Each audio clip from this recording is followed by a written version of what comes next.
என் நெஞ்சில் குடியிருக்கும்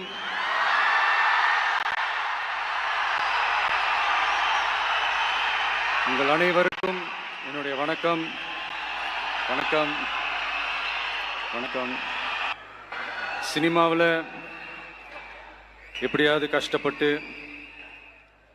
வெற்றி அடையணும்னு இருந்த ஒரு சாதாரண அசிஸ்டன்ட் டைரக்டருக்கு பிறந்த ஒரு பிள்ளையா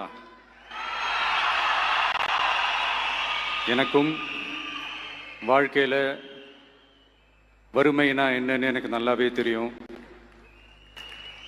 பசினா என்னன்னு எனக்கு நல்லாவே தெரியும்.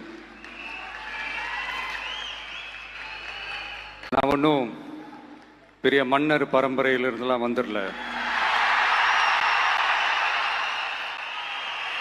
உங்களை மாதிரி தான், உங்களில் ஒருத்த மாதிரி தான், உங்க குடும்பத்தில் ஒருத்த மாதிரி தான், உங்க புள்ள மாதிரி தான், உங்க மகன் மாதிரி தான், உங்க அண்ணன் மாதிரி தான், உங்க தம்பி மாதிரி தான். அப்படிதான் நான் உணர்றேன்.